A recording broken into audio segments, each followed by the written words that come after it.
हटा दो इसको।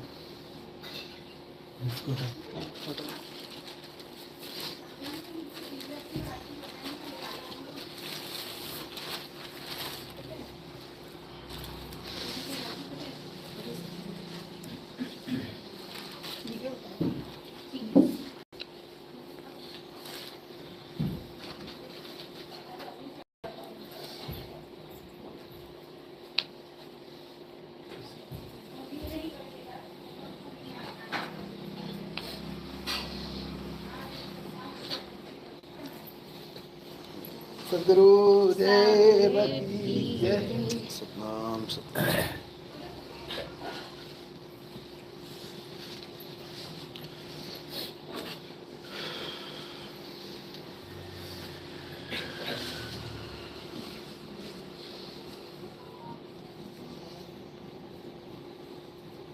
साहिब जय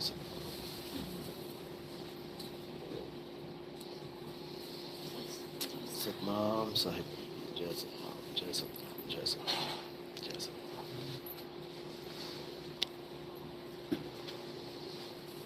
साहिब साहिब सतनाम जय सतनाम जय सतनाम।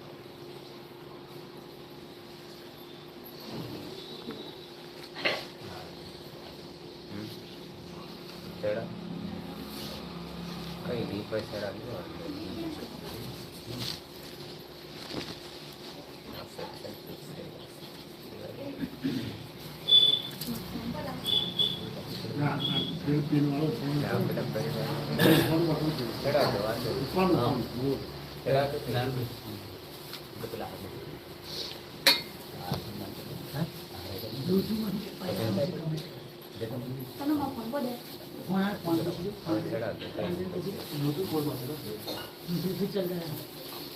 आरती में आना।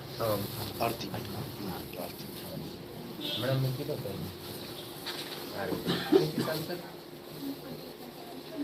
माइक चालू था।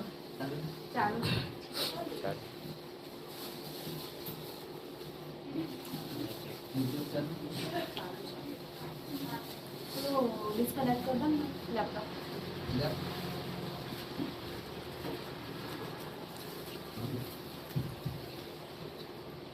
हेलो माइक चालू नहीं कर। माइक चालू नहीं कर तो बटन दबा के बात करना। Disconnected. चलो एक एंड्रॉइड टाइम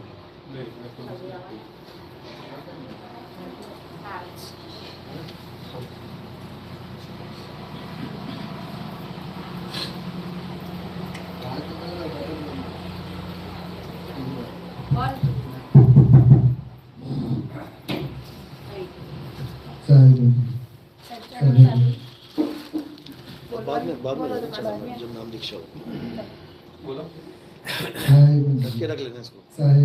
सतनाम सतनाम।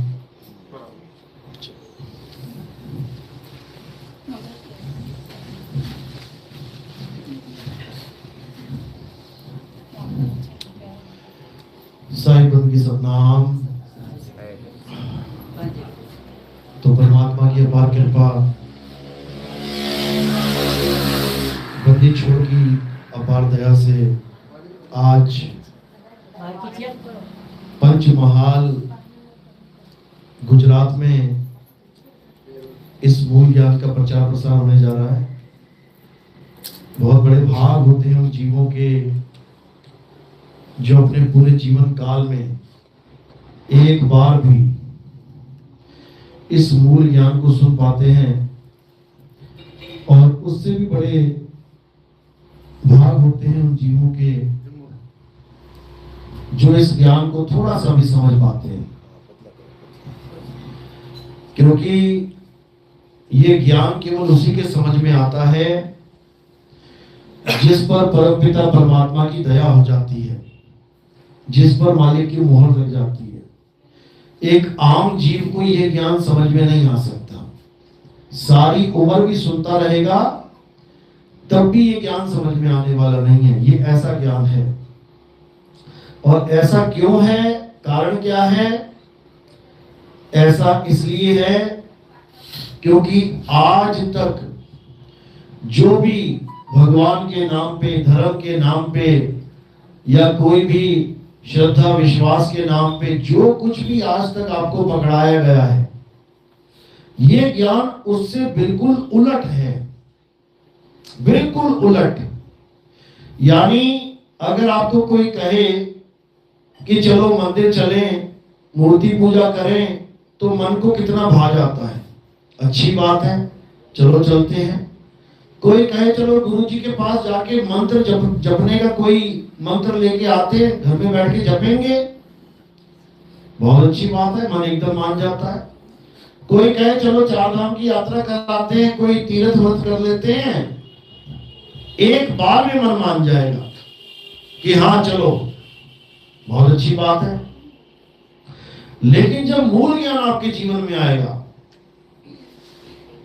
और उसके बाद जब आपको यह समझाया जाएगा कि जो कुछ आप कर रहे हो, पूजा कर रहे हो, पाठ कर रहे हो, हवन कर रहे हो, यज्ञ कर रहे हो, तीर्थ जा रहे हो, स्नान कर रहे हो, गंगा में, जमुना में, या कहीं कुंभ में जा रहे हो, या व्रत उपवास कर रहे हो, करवा चौथ रख रहे हो, तीज का त्योहार रहे हो, व्रत रख रहे हो, बहुत कुछ है, छठ पूजा कर रहे हो, व्रत रख रहे हो।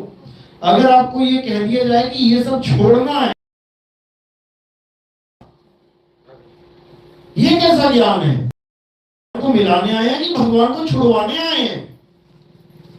हर इंसान के दिमाग में यही बात चलेगी। कारण क्या है?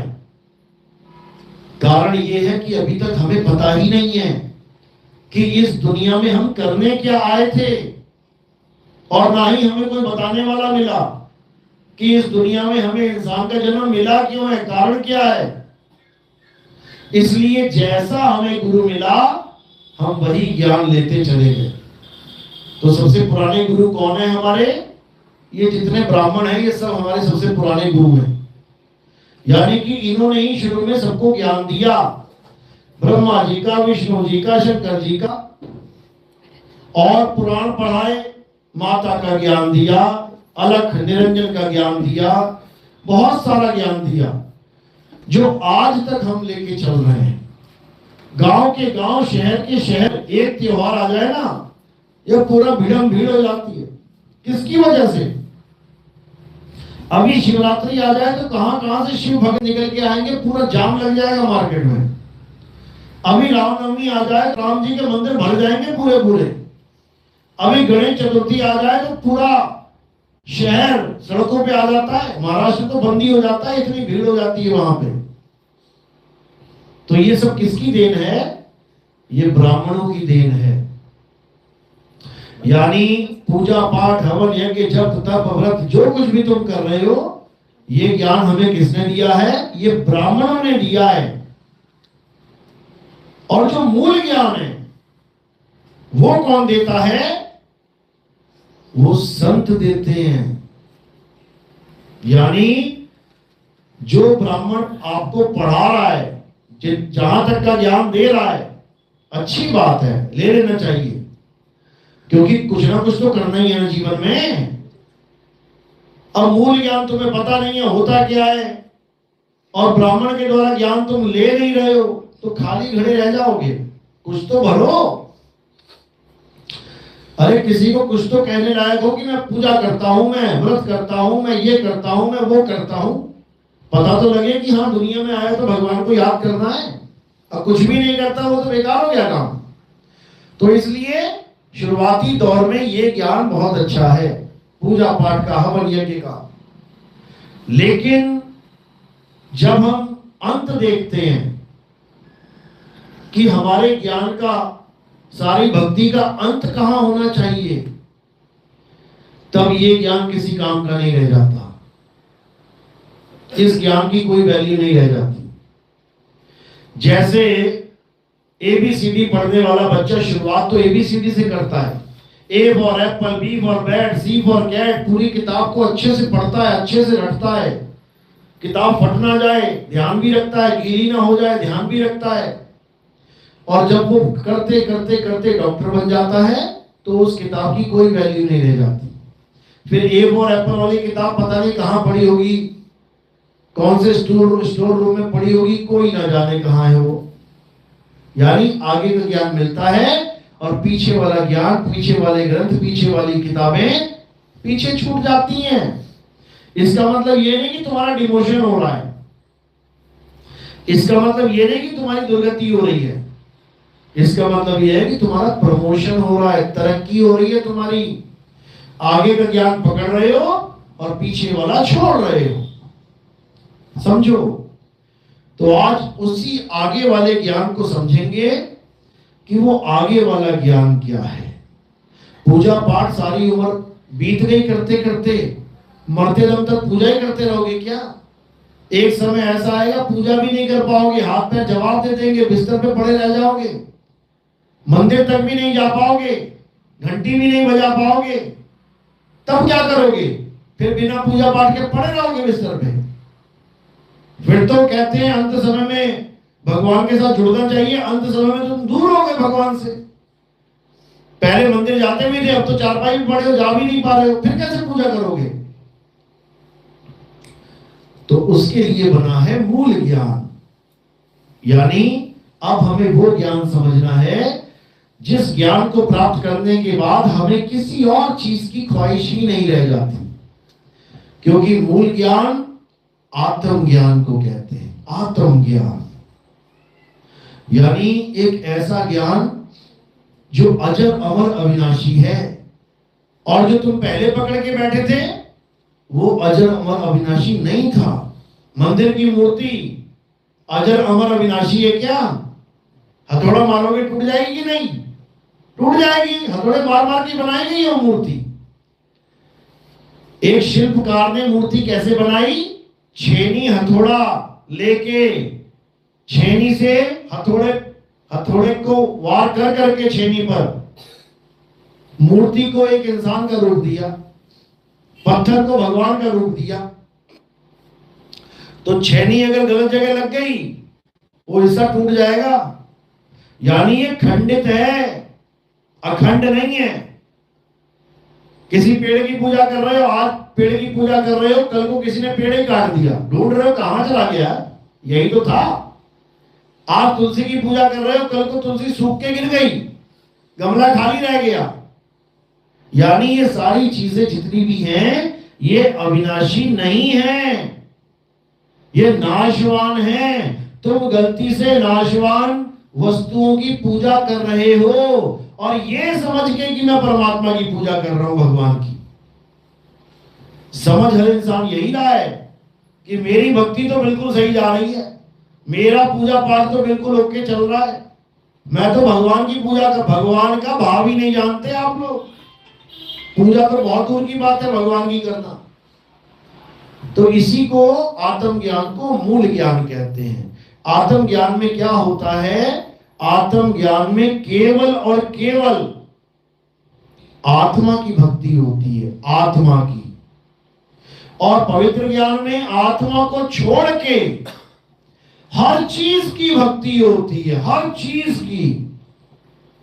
लोग आसमान को पूज रहे हैं, लोग अग्नि की पूजा कर रहे हैं, लोग पानी को पूज रहे हैं, लोग धरती की पूजा कर रहे हैं, लोग वायु को पूज रहे हैं। पांचों तत्वों की पूजा हो रही है, लेकिन पांचों में से एक भी आत्मा नहीं है।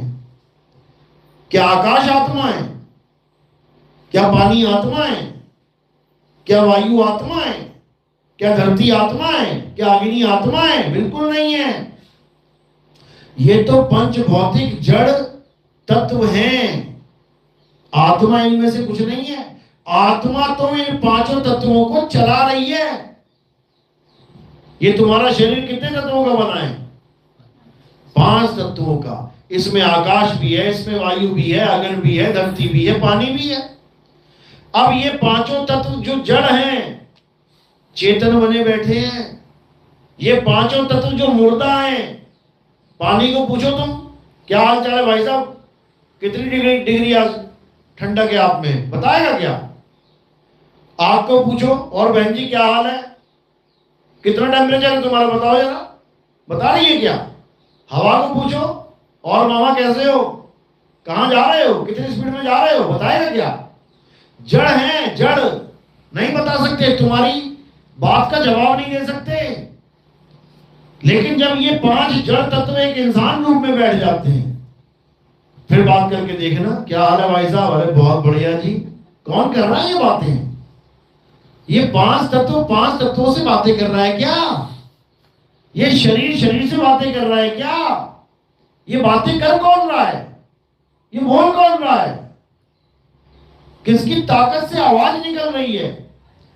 जिस दिन तुम्हें ये समझ में आने लग गया, समझ जाना कि अब तुम्हारे अंदर इतनी विवेक शक्ति पैदा हो गई है कि तुम सत्य की तरफ अग्रसर हो रहे हो।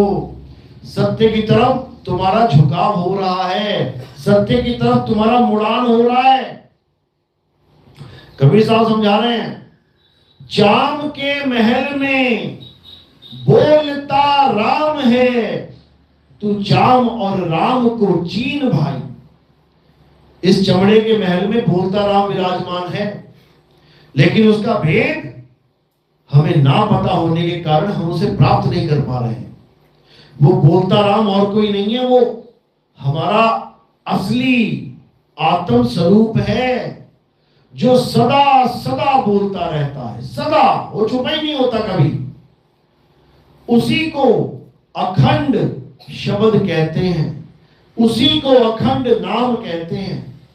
नाम अखंड और सब खंडा, सार शब्द गर्जे बरमंडा। वो ऐसी गर्जना कर रहा है कि तुम एक बार उसको सुन लोगे, निहाल हो जाओगे, क्योंकि वो तुम्हारा ही असली स्वरूप है। तुम दुनिया को देख रहे हो, तुम अपने आप को नहीं देख पा रहे हो, अपने आप को नहीं जान पा रहे हो। तुम पत्थरों की पूजा करने में लग गए, लेकिन तुम आत्मा को नहीं जान पाए। पत्थर को भगवान मान लिया, लेकिन आत्मा को परमात्मा नहीं मान पा रहे हो। बनेगी बात कैसे? नहीं बन सकती। लेकिन कबीर साहब समझा रहे हैं कि जब तक तुम्हारे जीवन में वेदी गुरु नहीं आ गया, तब तक तुम्हारा कल्याण नहीं हो सकता। और वेदी गुरु का मतलब ये नहीं कि कोई मंत्र जंत्र देने वाला। आज वेदी गुरु बने बैठे हैं कौन? ये मंत्र देने वाले। कोई कह रहा राम राम जप लो, कोई कह रहा अल्लाह अल्लाह जप लो, कोई कह रहा वाहिगुरु वाहिगुरु जप लो, कोई कह रहा गॉड गॉड जप लो, कोई कह रहा ओम कलिया मरियम जप लो, कोई कह रहा है कुछ, कोई कह रहा कुछ। सब इन अक्षरों के चक्कर में पड़ गए। एक भी ये नहीं कह रहा है कि अपनी आत्मा को जान। एक भी ये नहीं कह रहा है कि अपनी आत्मा में रमण कर। एक भी ये नहीं कह रहा है कि अपने आप में समा जा, अपने स्वरूप को प्राप्त कर। सब दूसरों की पूजा करने में लगे पड़े हैं और पूजा करवा भी रहे हैं। कोई राम जी को भगवान कह रहे हैं कि इनकी पूजा करो। अरे राम जी की पूजा मेरी किस्मत में है ही नहीं। क्यों? वो त्रेता युग में आए थे, मैं कैसे कर लूंगा उनकी पूजा? मैं तो कलयुग का जीव बना बैठा हूं। राम जी की पूजा कर दी है, तुम्हें सतयुग में जाना पड़ेगा। हाँ, राम जी के पत्थर की पूजा करनी है तो तुम किसी भी युग में कर सकते हो, लेकिन पत्थर की पूजा राम जी की पूजा है ऐसा बिल्कुल नहीं है। पत्थर की पूजा है। राम भगवान कभी पत्थर के थे ही नहीं। क्या राम जी पत्थर के थे? अरे राम जी ने तो पैर लगा के पत्थर को इंसान बना दिया था। क्या नाम था उसका? अहिल्याबाई। श्राप लग गया था उसको, पत्थर की हो गई, पति ने श्राप दे दिया। राम जी ने आके पत्थर को पैर लगाया, पत्थर इंसान बन गया। भगवान वो है जो पत्थर को इंसान बना दे, और इंसान वो है जो भगवान को ही पत्थर बना दे। बना दिया देखो इंसान ने। हर जगह तुम्हें पत्थर का भगवान मिलेगा। किसी भी गली में चले जाओ, किसी नुक्कड़ में चले जाओ, किसी मंदिर में चले जाओ, किसी भी गांव में चले जाओ, तुम्हें पत्थर का भगवान ही पुजाया जाएगा, जबकि भगवान पत्थर के नहीं थे। समझ लो। कृष्ण जी ने तो यहां तक कह दिया गीता में कि हे अर्जुन, जो मुझे एक इंसान की तरह मानता है, इंसान की तरह मतलब ये नहीं कि एक इंसान की तरह का मतलब 2 हाथ 2 पैर, इंसान की तरह का मतलब कोई भी इंसान। कितने सारे अवतार हैं, राम जी का, श्याम जी का, हनुमान जी का, कितने अवतार हैं भगवानों के। लेकिन कह रहे हैं कि एक भी अवतार मेरा अवतार नहीं है, क्योंकि मुझे लोग जानते ही नहीं है। ये सारे अवतार किसके हैं? माया के अवतार हैं ये। कबीर बीजक में इन सारे अवतारों को माया का अवतार बोला गया है कि ये सब माया के अवतार है। माया क्यों बोला? माया तो लेडीज लगती है ना, लेकिन ये लोग तो जेंट्स हैं। माया के अवतार तो लेडीज अवतार होने चाहिए थे। कोई काली माता, कोई दुर्गा माता, कोई संतोषी माता, बगलामुखी माता, कोई माता, कितनी सारी माता बनी है। ये कृष्ण जी कहां से आ गए? माता का अवतार, माया का अवतार। तो कबीर साहब समझा रहे हैं, काया माया एक को जान। ये जो तुम्हारी काया है यही माया है, और ये माया का अवतार धारण करके बैठे हो तुम भी। तुम माया नहीं हो, तुम काया नहीं हो। और ये गलती में बिल्कुल मत रहना कि शंकर जी कृष्ण जी आदमी हैं, पार्वती जी राधा जी औरत हैं। कभी मत सोच लेना गलती से भी कि विष्णु जी आदमी हैं, औरत नहीं है। वही आदमी औरत बन जाता है। जब भस्मासुर को मारना होता है, कौन सा अवतार लिया था? आदमी का कि औरत का? औरत का। तो आदमी ने कैसे ले लिया? आदमी कैसे औरत बन गया? जब राहु को मारना था तो किसका अवतार लिया? आदमी का कि औरत का? औरत का। तो ये आदमी औरत कैसे बन गया? और क्या पता ये औरत ही थी।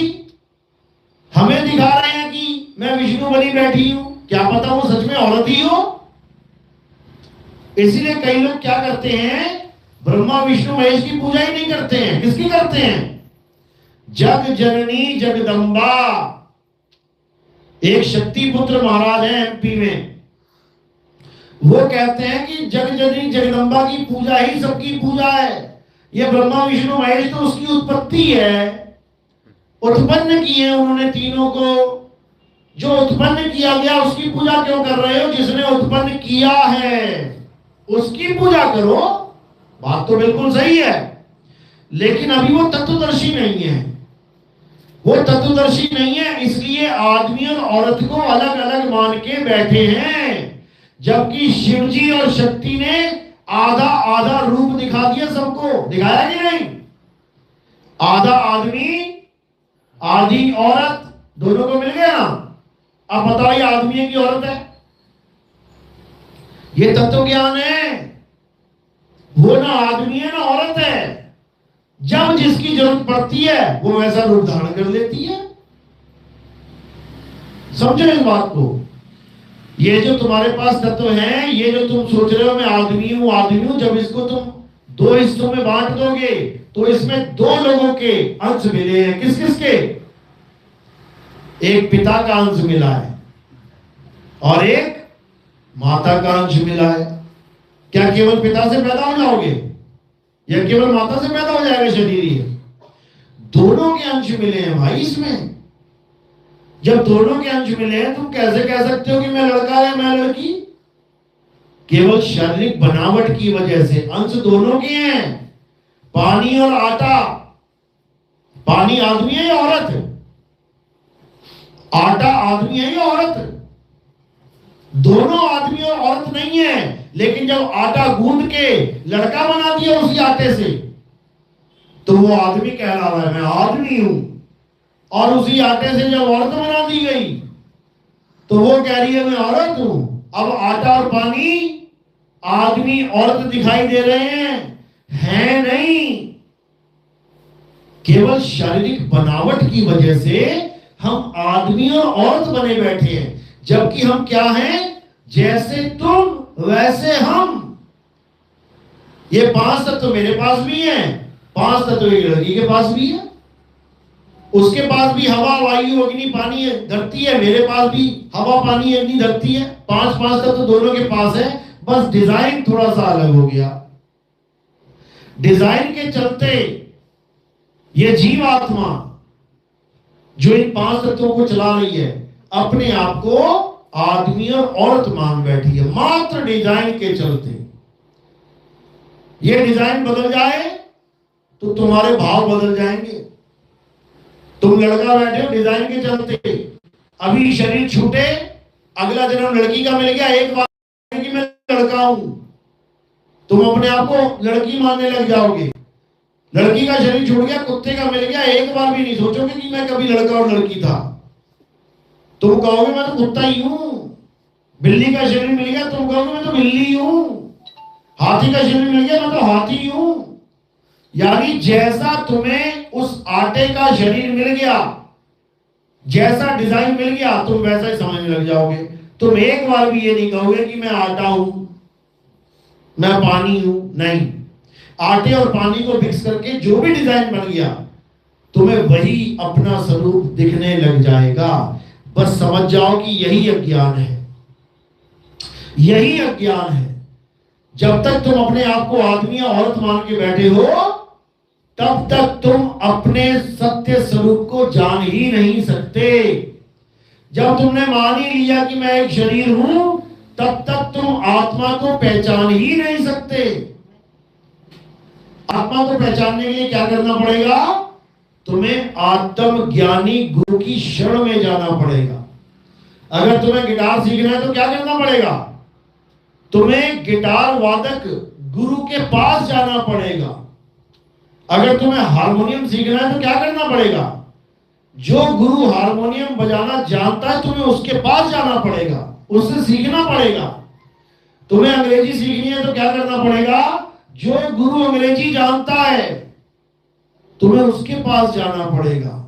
तुम्हें गणित सीखनी है तो क्या करना पड़ेगा? तुम्हें गणितज्ञ के पास जाना पड़ेगा।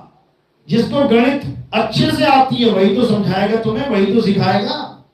इसी प्रकार अगर तुम्हें आत्मा का ज्ञान चाहिए तो तुम्हें आत्म ज्ञानी गुरु के पास जाना पड़ेगा। और आत्म गुरु कौन होता है? आत्म ज्ञानी गुरु कौन होता है? उसके क्या लक्षण होते हैं समझ लो। आत्म ज्ञानी गुरु जपी तपी सन्यासी नहीं होता।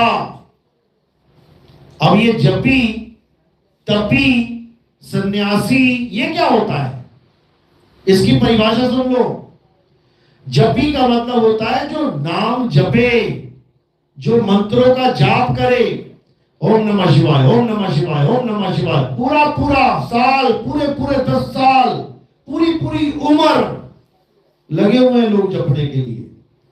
कोई कह रहा राम राम राम राम राम, सारी उम्र बिता दी राम राम करते करते। कोई कह रहा राधे राधे राधे राधे, पूरा जीवन बिता दिया राधे राधे करते करते। ये जपी हैं। जो नाम जपता है वो जपी है। और तपी क्या है? जो तपस्या करता है, जो तुम्हें शारीरिक कष्ट देने की बात करे। बेटा भूखा रहना सीख ले, 4-4 5-5 दिन अन्न ग्रहण नहीं करना है। पेड़ पे उल्टा लटक जा, 10-10 दिन उल्टे लटका रहे, जमीन में गर्दन तक गड़ जा, मिट्टी में रह जा, चारों तरफ आग लगा ले, बीच में समाधि लगा ले। ये सब तप है, तपस्या। अपने शरीर को कष्ट देना। आत्मज्ञानी गुरु ये भी नहीं करवाता। सन्यासी घर बार छोड़ के जंगल में चले जाओ, शादी हो गई, बच्चे हो गए, 5 लड़कियां हो गई, अब छोड़ दो उनको और चले जाओ। माया माया करते कि मैं माया त्याग रहा हूं। ये सन्यासियों का काम है। आत्मज्ञानी गुरु कभी ये संदेश भी नहीं देता कि तुम अपना घर बार छोड़ के जंगल चले जाओ। आत्मज्ञानी गुरु क्या बताता है? आत्मज्ञानी गुरु तुम्हें तुम्हारी अनमोलक आत्मा का ज्ञान देता है। कितने की है आत्मा तुम्हारी? कितने की है? अनमोलक है, बिक नहीं सकती। तुम्हारा हाथ बिक सकता है, तुम्हारा पैर बिक सकता है, तुम्हारी आंखें बिक सकती हैं, तुम्हारी किडनी, तुम्हारे फेफड़े बिक सकते हैं, पूरा शरीर बिक सकता है, लेकिन आत्मा, ये आत्मा नहीं बिक सकती भाई, अनमोलक है। और ये आत्मा है कहां? ये तुम्हारे पास है। बिना आत्मा के ये शरीर 1 इंच नहीं चल सकता। अगर इस सत्संग में आए हो आत्मा की वजह से, सत्संग के बाद घर तक जाओगे आत्मा की वजह से, अभी भोजन भंडारा किया है आत्मा की वजह से, अभी जितना भी काम करोगे सब आत्मा की वजह से, यानी जिसकी वजह से सारे काम कर रहे हो उसी को नहीं जानते। बाकी सबको जान लिया, राम जी के पत्थर की मूर्ति, श्याम जी की पत्थर की मूर्ति, हनुमान जी की पत्थर की मूर्ति, दुर्गा जी की, शंकर जी की, विष्णु जी की, इसकी उसकी, सब जान लिया, सबके नाम जान लिए, ओम नमः शिवाय, राम राम, राधे राधे, ओम हम मंत्र भगवान, सारे जान लिए, सारे मंत्र पढ़ लिए, सारी किताबें रट ली, सारी पूजा पाठ कर ली, सारी नदियों में छलांगे मार लिए, पर्वतों के परिक्रमा कर लिया, सब कुछ कर लिया, बस एक चीज नहीं कर पाए, और वो क्या है? आत्म ज्ञान, आत्मा का ज्ञान, जिसके लिए कृष्ण जी समझा रहे हैं, हे अर्जुन, जो अपने मनुष्य जीवन काल में अपनी आत्मा को नहीं जान पाते वो बार बार 84 में धक्के खाते हैं जाके। वो कुत्ता, बिल्ली, हाथी, घोड़ा, शेर, चीता, बाघ, बकरा, बस यही बनते रहेंगे। इंसान जन्म नहीं मिलता उनको दोबारा जल्दी। और जो इंसान जन्म में रह के, गुरु की शरण में रह के भक्ति करता है, भले उसको आत्मा का ज्ञान ना प्राप्त हो पाए इस जन्म में, फिर भी उसको मनुष्य जन्म मिलता है। कारण क्या है? क्योंकि उसने परमात्मा की खोज में जीवन यापन किया है, अपना जीवन लगाया है। अगर तुम 5वीं तक पढ़े हो और 5वीं के बाद पास नहीं हो पा रहे और तुम्हारा ट्रांसफर हो गया पिताजी का, तो जिस स्कूल में जाओगे 5वीं के बाद ही पढ़ाई शुरू करोगे, 6ठी में एडमिशन होगा, समझ लो। यानी कि अगर तुम्हारी मृत्यु भी हो जाती है शरीर की और तुम्हें परमात्मा इस जन्म में अभी नहीं मिल पाया है, लेकिन तुम उसको खोज रहे हो, तो तुम्हारी शुरुआत यहीं से होगी जहां तुम छोड़ोगे, और ऐसे घर में होगी जहां पर मालिक का ज्ञान पहले से प्राप्त होगा, या किसी पड़ोस में होगी जहां पर बिल्कुल पास में ही ज्ञान होगा। धीरे धीरे बड़ा होगा, आसपास सत्संग में जाएगा, एकदम चेत जाएगा क्या करते आया था यहाँ पे। और अगर सत्संग नहीं मिला पूरे जीवन में तो पूरा जीवन बर्बाद हो जाएगा।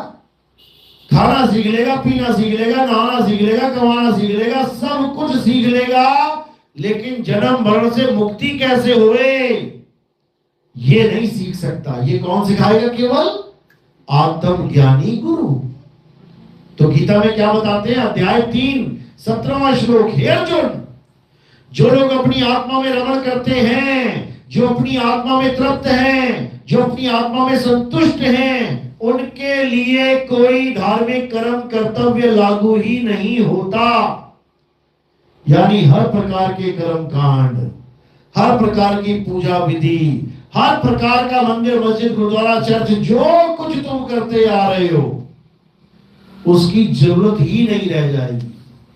यह आत्मज्ञान ऐसा ज्ञान है, लेकिन ये सबको नहीं मिलता है।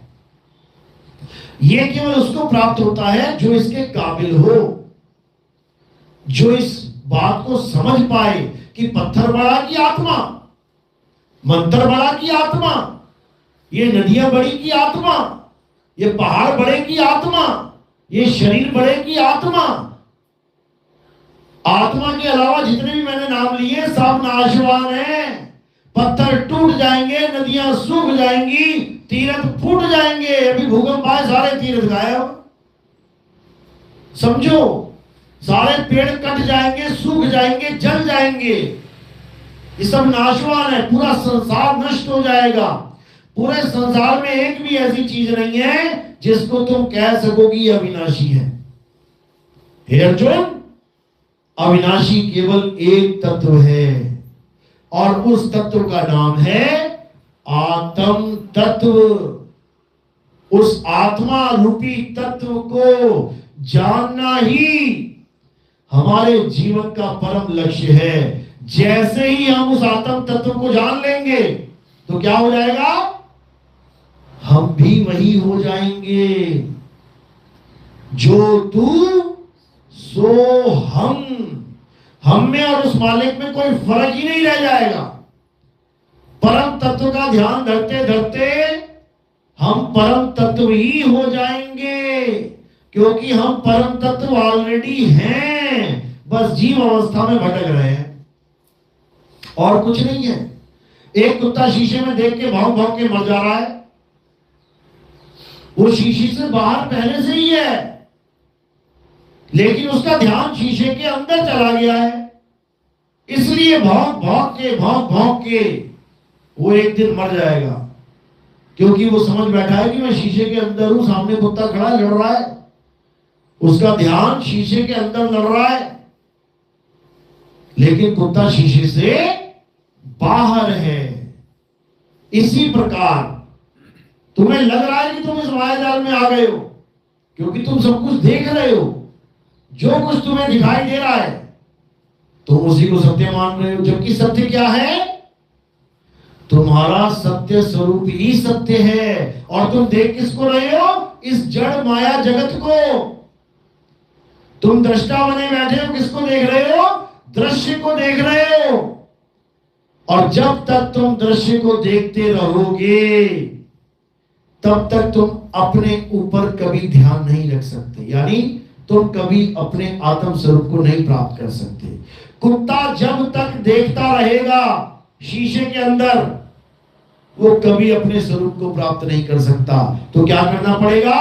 उसी सूरत को जो शीशे में जा रही है उसको उल्टा देना है, बस इतना सा काम करना है, उल्टा देना है। कबीर साहब समझा रहे हैं, उलट समानी आप में यानी राम जी में, कृष्ण जी में, हनुमान जी में, अल्लाह में, वाहिगुरु में, गॉड में, उलट समान आप में इसकी पूजा कर लूं, उसकी पूजा कर लूं, उस गुरु के पीछे भाग लूं, वो गुरु मेरा कल्याण कर देगा, उसके पास चली जाऊं, ये सब खत्म हो जाएगा। और क्या रह जाएगा? उलट समानी आप में प्रगटी ज्योत अनंत, और साहिब सेवक एक संग, खेले सदा बसंत।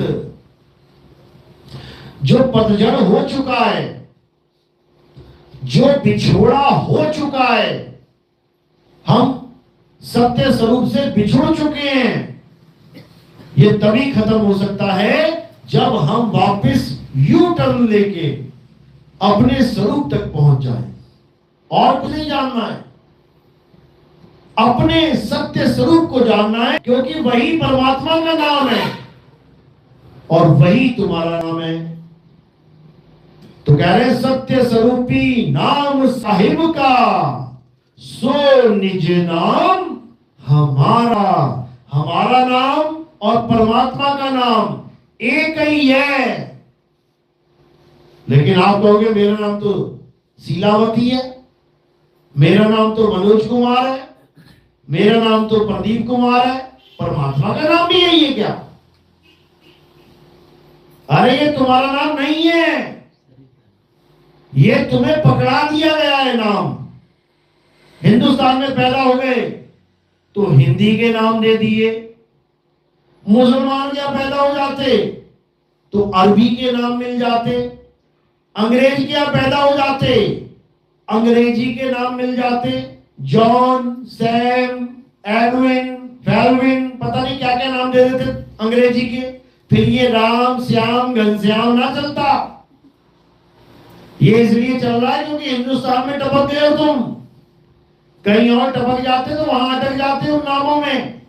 हिंदी का नाम तुम्हें कभी जीवन में भी ना पता लगता कि मेरा नाम सुधीर भी कभी हो सकता था, मेरा नाम रमा भी कभी हो सकता था, मेरा नाम शीला भी कभी हो सकता था, मेरा नाम जितेंद्र कुमार भी कभी हो सकता था। आज जो तुम मान के बैठे हो मैं तो जितेंद्र कुमार हूं, मैं तो धर्मेंद्र कुमार हूं।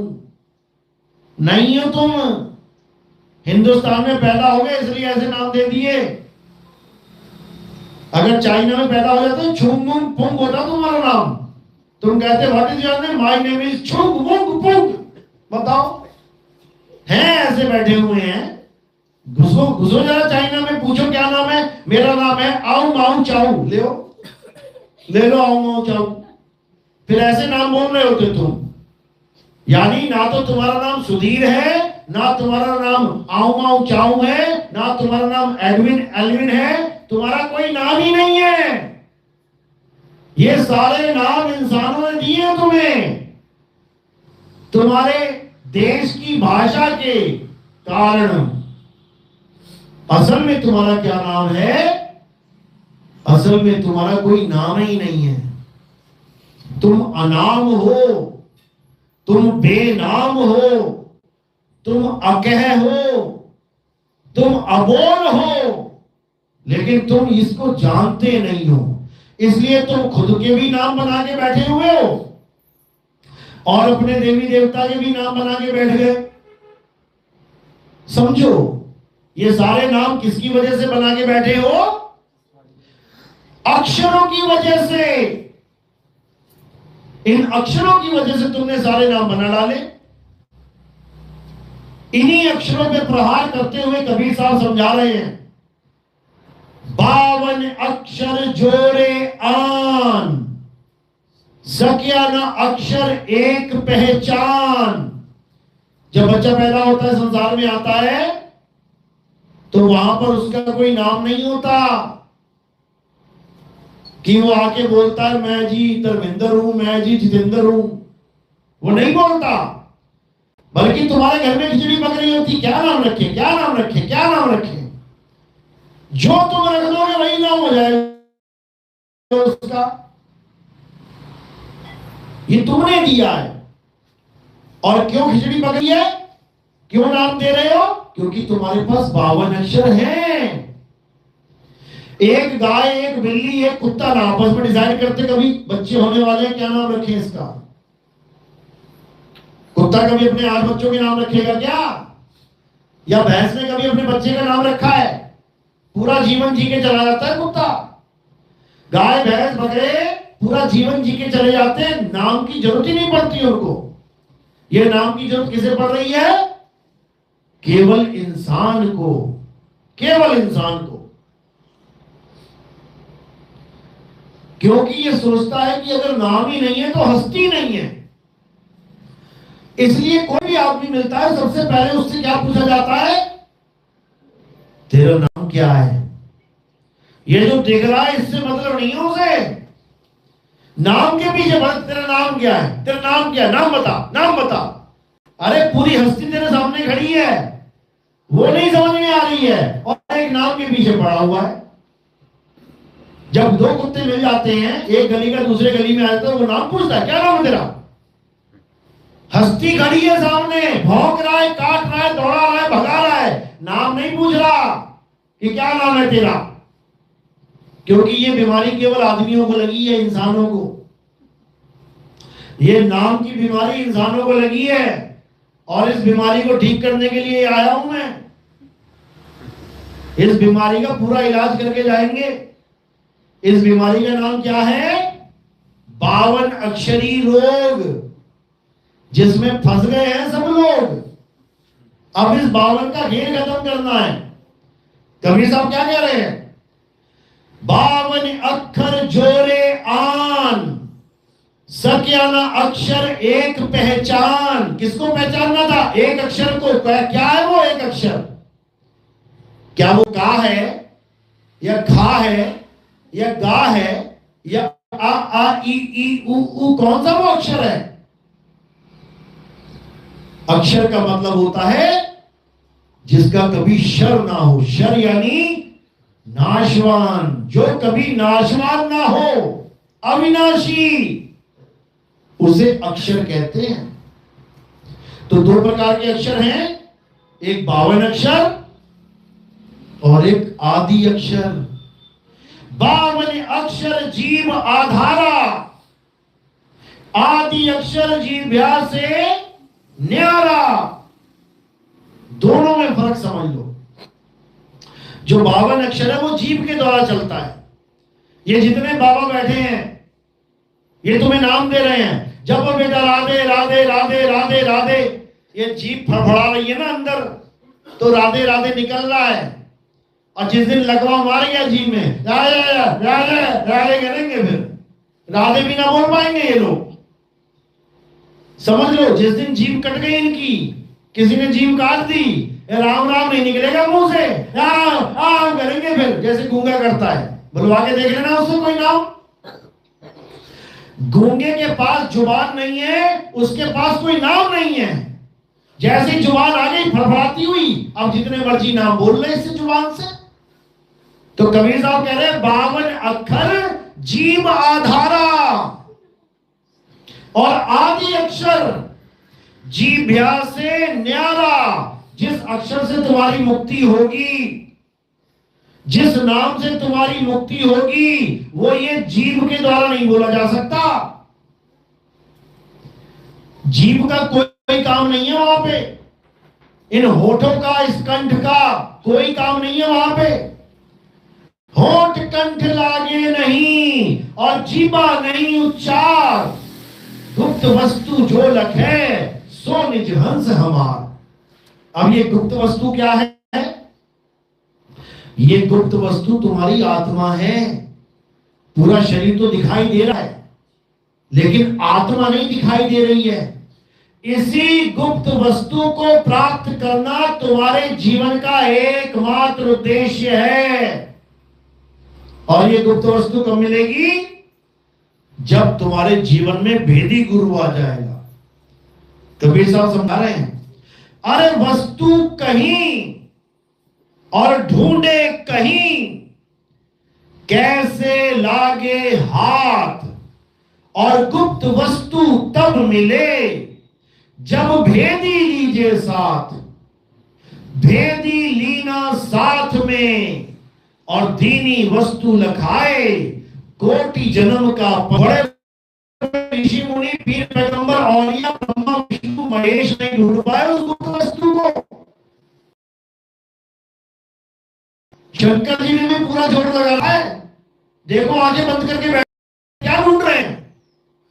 किसको ढूंढ रहे हैं? किसकी भक्ति में हैं? किसको पाना चाहते हैं? किसको देखना चाहते हैं? जब खुद ही देवों के देव महादेव हैं, तो भक्ति किसकी कर रहे हैं? समाधि किसकी ले रखी है? समाधि में लीन क्यों है? किसका साक्षात्कार चाहिए उनको? समाधि में वो बैठता है जिसको कुछ चाहिए। कोई बाबा बैठा हुआ है, तुम्हें पता लग जाएगा अच्छा बैठा हुआ है, उसको कुछ चाहिए। क्या चाहिए उसे? क्या चाहिए? लड्डू पेड़ा गुलाब जामुन? क्या चाहिए? भगवान चाहिए उसे। तभी तो दुनिया से अलग होकर आंखें बंद करके बैठा है कि कुछ मिल जाए मुझे। इसी प्रकार भोले शंकर भी बैठे हुए हैं कि मुझे कुछ मिल जाए। इसी प्रकार विष्णु जी, ब्रह्मा जी कमल के फूल में बैठे हुए हैं आंखें बंद करके कि मुझे कुछ मिल जाए, लेकिन कुछ नहीं मिला। कुछ नहीं मिला। कारण क्या है? क्योंकि उन्हें सतगुरु नहीं मिले। ऐसी बात नहीं है कि नहीं मिले, आए तो थे समझाने के लिए, क्योंकि सतगुरु सबको समझाते हैं। ब्रह्मा विष्णु महेश जब छोटे छोटे बालक थे, तब उनको सतगुरु आए ये समझाने के लिए कि बेटा, जिस देश में तुम आ गए हो, ब्रह्मा विष्णु महेश जी को नहीं पता कि हम यहां कहां से आ गए। श्रीमद् देवी भागवत महापुराण पढ़ लेना, उसमें बिल्कुल साफ लिखा है। ब्रह्मा विष्णु महेश जी सवाल पूछ रहे हैं माता से कि हे माता, हम इस दुनिया में कैसे पैदा हो गए? हमारा पिता कौन है?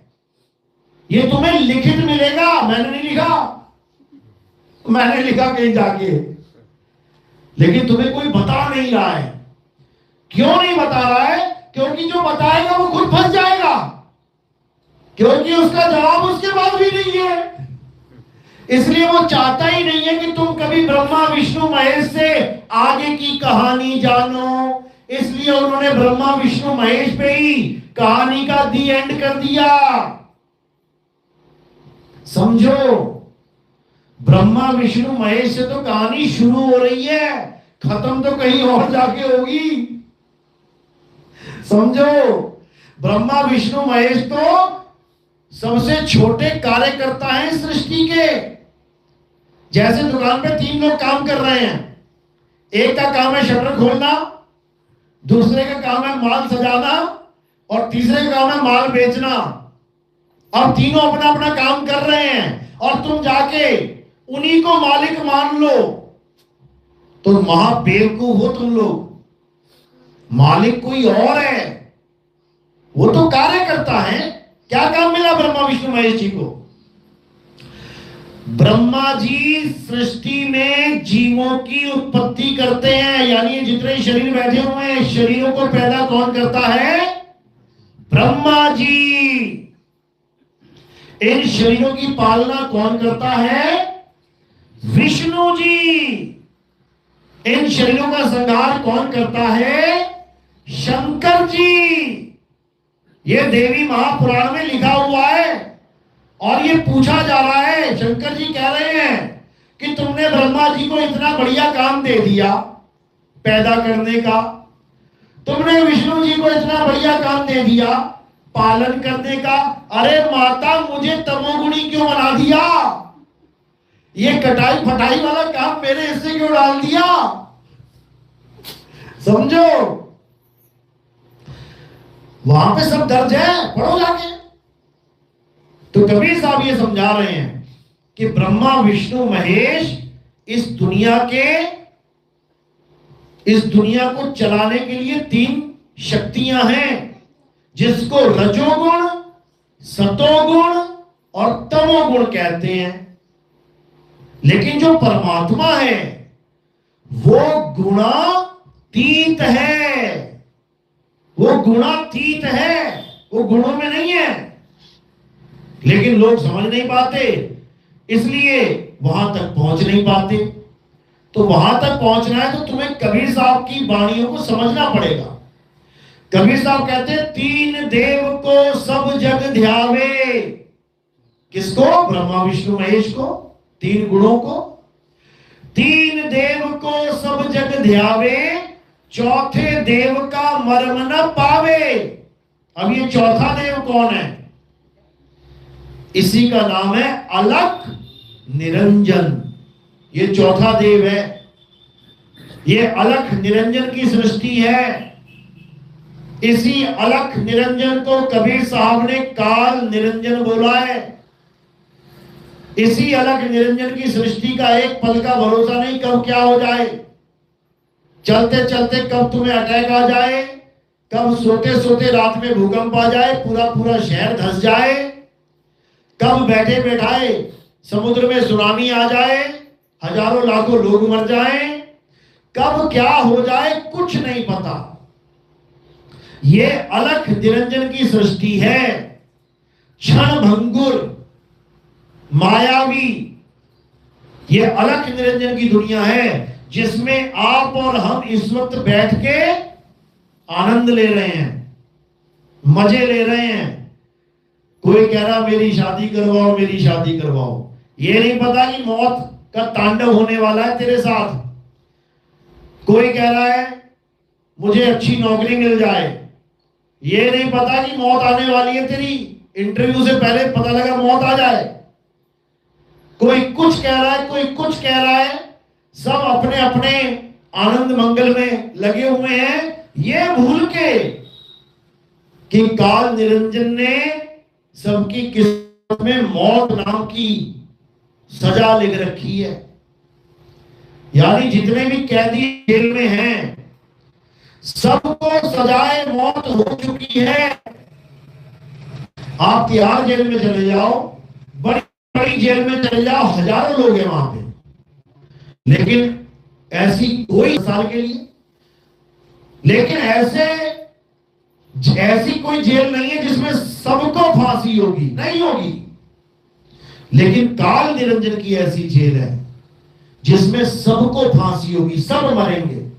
जिसको फांसी नहीं हुई है हाथ खड़ा करो जरा, जो नहीं मरेगा हाथ खड़ा करो। सब मरोगे, बहुत अच्छी बात है। एक बंदे ने हाथ खड़ा किया, नहीं मरेगा, ये पक्का अपना ही चेला है, क्योंकि अपना चेला नहीं मरेगा, बाकी सब मरेंगे।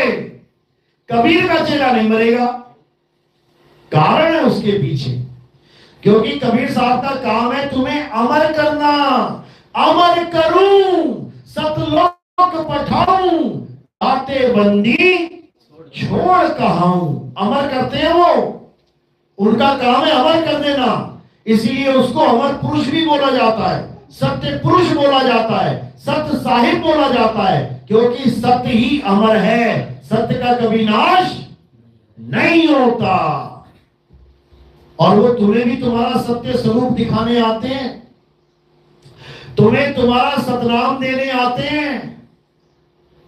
और एक बार सतनाम मिल जाने के बाद ये सारे कर्मों का खेल खत्म हो जाता है, जन्मों जन्मों का जो खेल है वो खत्म हो जाता है, और तुम इसी जन्म में अपने सत्य स्वरूप को प्राप्त करके सदा सदा के लिए मुक्त हो जाते हो।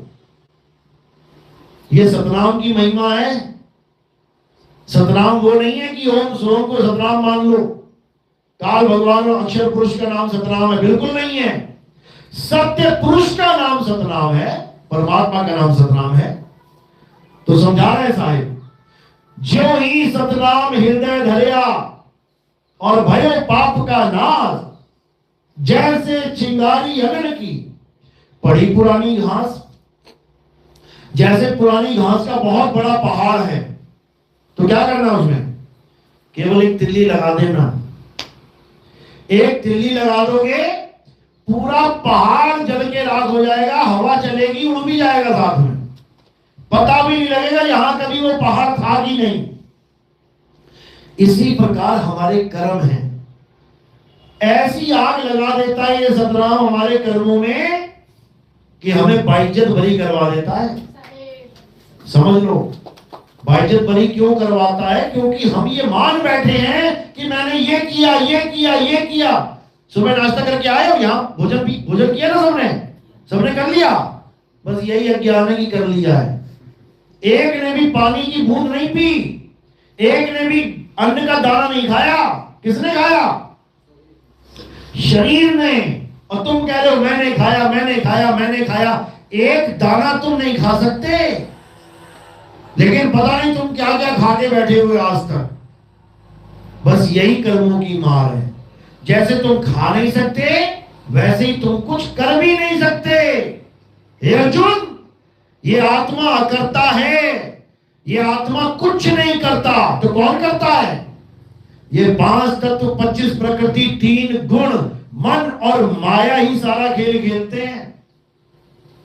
और तुम्हें बेवकूफ बना रखा है कि तूने किया तूने किया तूने किया, तू भी लगा हुआ है, हाँ मैंने किया मैंने किया मैंने किया, मरेगा पक्का। तो सतनाम क्या करता है? सतनाम तुम्हें अकर्ता कर देता है। तुम्हें समझ में आ जाता है कि मैं कुछ कर ही नहीं सकता, और जब मैंने कुछ किया नहीं है तो मैं भोगू क्यों? तो तुम्हें सत्य स्वरूप से जोड़ के कबीर साहब अकर्ता बना देते हैं, और उसके बाद जन्मों जन्मों के जो संचित कर्म है उनका नाश हो जाता है। ज्यों ही सतनाम हृदय धरिया भयो पाप का नाश, जैसे चिंगारी अग्नि की पुरानी घास। तो इस ज्ञान को समझना है और अपनी आत्मा को जानना है। अपनी आत्मा को समझो। कौन समझेगा? जीव आत्मा समझेगी। जीव किसको समझेगा? शुद्ध चैतन्य आत्म देव को समझेगा, जहां से ये जुड़ा होकर आया है। क्या आया है? ईश्वर से अलग होकर आया है, आत्म देव से अलग होकर आया है। कौन? जीव।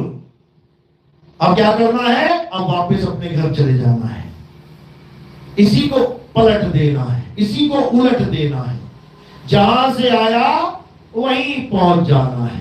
तो साईं समझा रहे हैं, आए हो तुम कहां से और जाना तुम्हें कहां है, इतना बस विचार लो, हो गया भजन, मन की तरंग मार लो, हो गया भजन, आदत बुरी सुधार लो, हो गया भजन। क्या राम राम राम राम जप रहा है, क्या राधे राधे राधे राधे लगा रखा है, क्या अल्लाहू अल्लाहू अल्लाहू जप रहा है, क्या वाहिगुरु वाहिगुरु वाहिगुरु जप रहा है। सारे जाप छोड़ और आत्मा से सूरत को जोड़, तब होगा कल्याण, नहीं तो धक्के खाने पड़ जाएंगे। तो इसीलिए कबीर साहब जो आत्मज्ञान देते हैं उसको अच्छे से समझ लो। आत्मज्ञान का मतलब है उस एक अविनाशी को जान लेना जो घट घट में विराजमान है। घट घट मेरा साइया, सुनी सेज न कोई, और बलि वा घट की, जिस घट पर घट होए। तो है तुम्हारे पास, बस प्रगट नहीं है। प्रगट यानी तुम्हें अनुभव नहीं हो रही है। कबीर साहब समझा रहे हैं, जावे जन्मे नहीं है, सो निज पीव हमारा हो। जो जन्मता और बढ़ता नहीं है वो मेरा पीव है, जो आता और जाता नहीं है, अडोल है, अचल है, वही मेरा पीव है। इसी को गीता में क्या बोला, हे अर्जुन, ये शरीर तो आते जाते रहेंगे, ये शरीर तो जन्मते मरते रहेंगे, ये शरीर तो बर्बाद होते रहेंगे, ये शरीर तो मिट्टी में मिलते रहेंगे, लेकिन ये आत्मा अजन्मा है, ये जन्म मरण में नहीं आता, ये आत्मा अडोल है।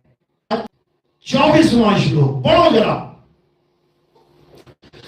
कृष्ण की महिमा गा रहे अडोल की, अचल की, जो चलता नहीं है। और पंडित जी किसकी पूजा करा रहे हैं, जो काशी से द्वारिका चला गया, द्वारिका से काशी चला गया, उसकी पूजा करवा रहे हैं।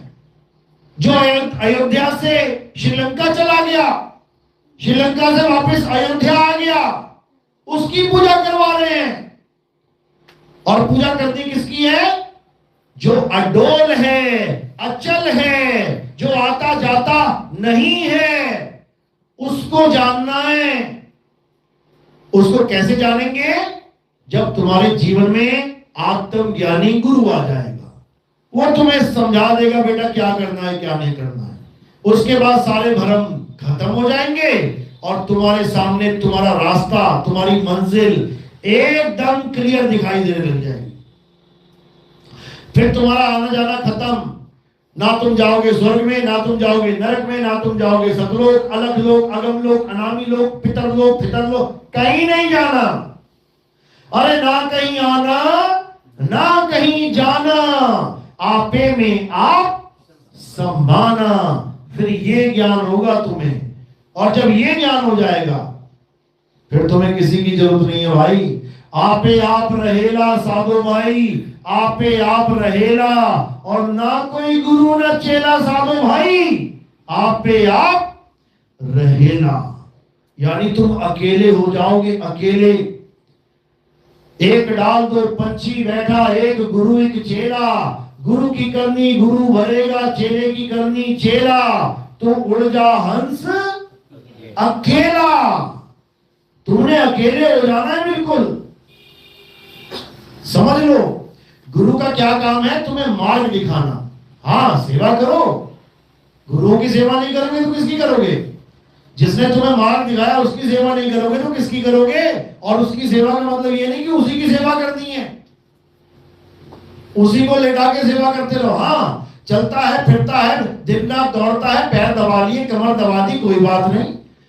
और जाता आता कहीं है नहीं, अब अजगर की तरह पड़ा हुआ और कहता मेरे पैर दबाओ रात भर और पैर दबाओ मेरे सुबह तक, उसकी सेवा थोड़ी नहीं करनी है, उसकी सेवा नहीं करनी है। तो सारे समझा रहे सेवा को दो ही भले, एक संत एक राम। राम है दाता मुक्ति का और संत जपावे नाम। संत तुम्हें मार्ग बताता है, नाम दीक्षा देता है, और दीक्षा में कोई मंत्र नहीं देता, दीक्षा में तुम्हें तुम्हारा स्वरूप बताता है कि तुम्हारा स्वरूप क्या है। और तुम धीरे धीरे धीरे धीरे अपने स्वरूप को प्राप्त करके स्वरूप सिद्ध हो जाते हो। अध्याय 3 18वां श्लोक हे अर्जुन, जो अपने स्वरूप में सिद्ध हो जाते हैं उन्हें किसी और जीव पर आश्रित रहने की जरूरत नहीं रहती। बिल्कुल क्लियर बता रखा है। लेकिन तुम्हें कोई गुरु नहीं बताएगा ये बात। क्यों? वो चाहता ही नहीं तुम आजाद हो जाओ। वो चाहता है मेरे चक्कर में रहो, आगे पीछे घूमते रहो। पर यहां ऐसा कोई काम नहीं है भाई। यहां दीक्षा लो और घर बैठ के भक्ति करो। आना चाहो आओ, नहीं आना चाहो मत आओ, लेकिन भक्ति जरूर कर लेना। जो रास्ता पूछ लिया है उस पे चलना जरूर, वरना वो हाल हो जाएगा चौक पे खड़े होकर रास्ता पूछा कि कहां जा रहा है, दिल्ली जा रहा, हाँ चलो ठीक है जी पता लग गया, वहीं खड़े हो गए। कभी गए नहीं उस रास्ते पे, पहुंच जाओगे फिर? कभी नहीं पहुंचोगे। अगर रास्ता पूछा है तो बेटा चलना पड़ेगा, तभी पहुंच पाओगे। चलो, तो आज का सत्संग यही समाप्त करते हैं। बोले परमपिता परमात्मा की, सदगुरु नी छोड़ कबीर साहेब की, सदगुरु मदनपति साहेब की, दीवान जवाहरपति साहेब की, सदगुरु विराटपति साहेब की, करीनापुर धाम की, सभी संतों की, आए हुए भक्तों की, सत्संग कराने वालों की, इनके माता पिता गोपाल की, सकल हंस को बंदगी, साहेब बंदगी, सतनाम। बोले नितिन साहेब की। तो अब आरती का समय है। आरती कैसे करते हैं समझ लो। हमारे यहाँ आरती किसी भी जड़ तत्व की नहीं होती है, नाशवान तत्वों की नहीं होती है। जैसे पत्थर, मूर्त, फोटो, कैलेंडर, फ्लैक्स बोर्ड, नहीं। हमारे यहाँ किसी भी जड़ वस्तु की आरती नहीं होती। हमारे यहाँ किसकी आरती होती है? हमारे यहाँ आत्मदेव की आरती होती है, आत्मा की आरती होती है। अब आत्मा कहां से पकड़ के लेके आए आरती के लिए?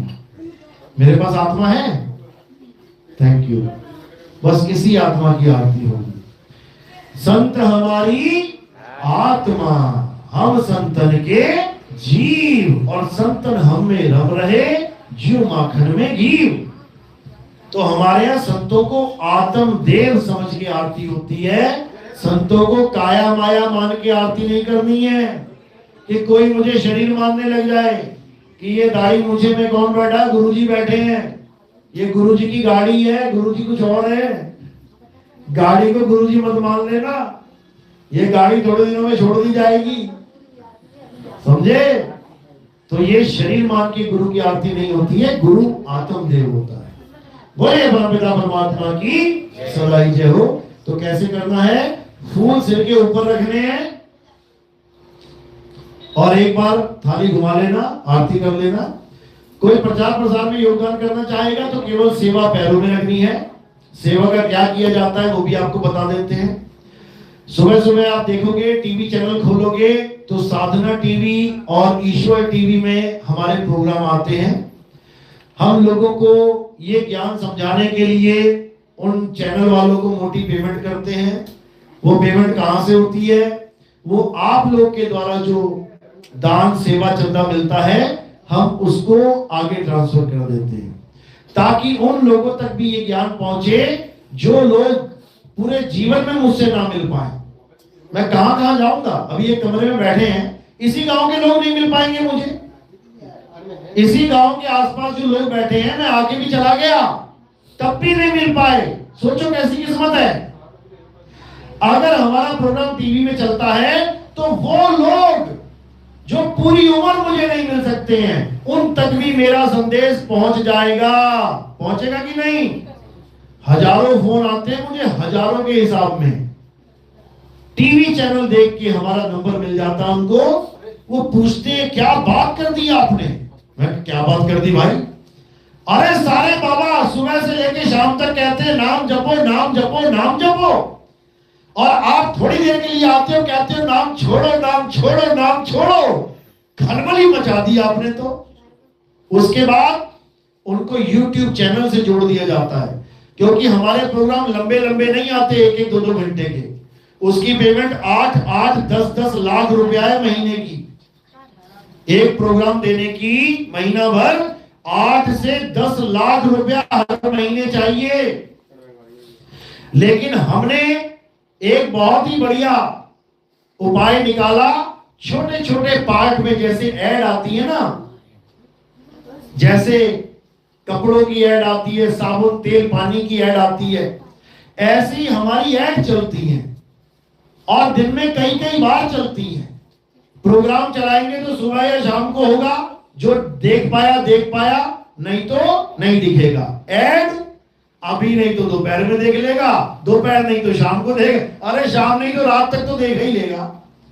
यानी पूरे दिन हमारी ऐड चलती है और लोगों तक ये ज्ञान पहुंच जाता है। इससे उन जीवों का कल्याण होता है और इसका सारा श्रेय आप लोगों को जाता है। मेरी जेब से पैसा नहीं जाता वहां पे, ये आप लोग का दान है, ये आप लोग का पुण्य है। परमात्मा आपको खुशियां देगा, परमात्मा आपको आशीर्वाद देगा, इसमें हमारा कोई क्रेडिट नहीं है। क्योंकि आजकल बाबा लोग क्या कर रहे हैं, जनता का पैसा लेके नाम अपना चमका रहे हैं। हमने इतना कर दिया, हमने उतना। अब कहां से लेके आए तुम लोग? आसमान से टपक रहा है क्या पैसा? जनता का पैसा लेके जनता पे लुटा के और नाम अपना चमकाया जा रहा है कि गुरुजी ने ये सब कर डाला। दवन्नी नहीं है गुरुजी के पास अपनी, करोड़ों रुपए कहां से लेके आएगा? तो हमारे पास ऐसा कुछ सिस्टम नहीं है, ये आप ही लोग का पैसा है, आप ही के भाइयों के लिए यूज कर रहा है, यूज किया जा रहा है, इसमें मेरा कोई रोल नहीं है भैया। चलो साई बंदी सतनाम, अब आरती करिए। बोलिए परमपिता परमात्मा की सतनाम साई।